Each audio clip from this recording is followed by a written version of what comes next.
Bismillahirrahmanirrahim. Assalamualaikum warahmatullahi wabarakatuh. Bismillah, alhamdulillah, Allahumma sholli wa sallim wa barik ala sayyidina Muhammadin sallallahu alaihi wasallam. Sahabatku di mana saja berada, yang sedang pemulihan penyakit batuk pilek, penyakit lambung, penyakit tipes, penyakit diabetes, penyakit hipertensi, GERD, asam lambung, anxiety atau psikosomatis, jangan pernah khawatir. Allah sedang sayang kepada Anda. Sebagaimana saya pernah sakit gula terlalu rendah, saya pernah sakit lambung, saya pernah sakit GERD, saya pernah sakit psikosomatis, dan saya pernah sakit asam urat saya tinggi, kolesterol saya pernah tinggi, dan saya pernah stroke sebelah. Dan sahabatku, kata orang, dan saya mengakuinya, saya ini tenaga kesehatan, saya ada klinik, pernah punya klinik 12 sahabatku. Tetapi Allah ketika sayang kepada seorang hambanya, walaupun dia profesor, dia dokter, dia banyak obatnya, banyak obat di tempat klinik saya, ada laboratorium di klinik saya, ketika tidak seimbang antara aktivitas, pikiran, kemudian olahraga, kemudian pola makan, dan pola spiritual, religinya sedang kurang. 5 hal ini kalau tidak seimbang akan menyebabkan sakit diri kita. Ya, pola makan, pola istirahat, pola pikiran, pola pikir, kemudian apa tadi?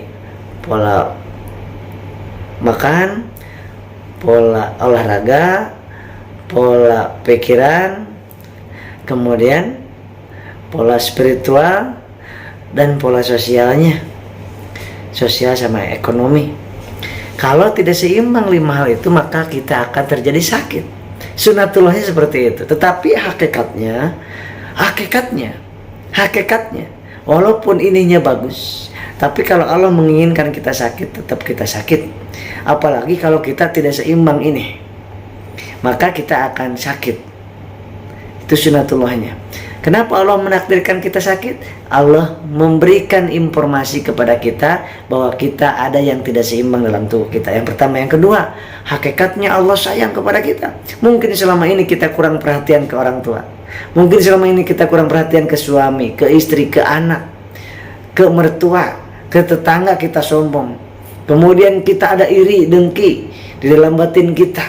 Pikiran kita sumpek, pikiran kita stres ngejar-ngejar dunia. Kemudian pikiran kita ada rasa dendam dalam batin kita, dalam jiwa kita.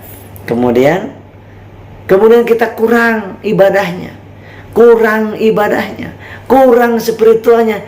Sehingga kalau kita tidak bersyukur dengan nikmat, tidak bersabar dengan ujian, kemudian kita tidak tawakal menyerahkan diri sama Allah, maka kita akan menjadi pribadi yang stres, jiwa yang stres, depresi, dan akan mengakibatkan kepada sakit dan imunitas kita menurun, sehingga cepat sekali kena penyakitnya. Maka Allah itu betul-betul sayang kepada kita supaya kita semakin banyak menyebut asma Allah. Karena kalau kita sehat terus, kita jarang ingat ke Allah, kita jarang zikirnya, kita jarang sholat yang baiknya, kita jarang doa sambil nangisnya.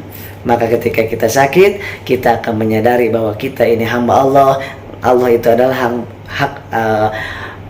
Sang Pencipta. Dan kita akan menyadari bahwa kita adalah butuh kepada orang tua, butuh kepada istri, butuh suami, butuh kepada anak, butuh kepada tetangga, butuh kepada sesama. Ya, sehingga dengan sakit ini kita semakin dekat perbaiki kebaikan kita kepada Allah dan perbaikan kita kepada sesama. Dan kita perbaiki 5 hal ini sambil ikhtiar minum obatnya. Mau yang kimia boleh, mau yang herbal boleh. Kemudian perbaiki pikirannya, hatinya, perasaannya, dan maafkan orang-orang yang menzalimi kita, maafkan orang-orang yang menyakiti kita. Dan kemudian kita berbuat baik terus.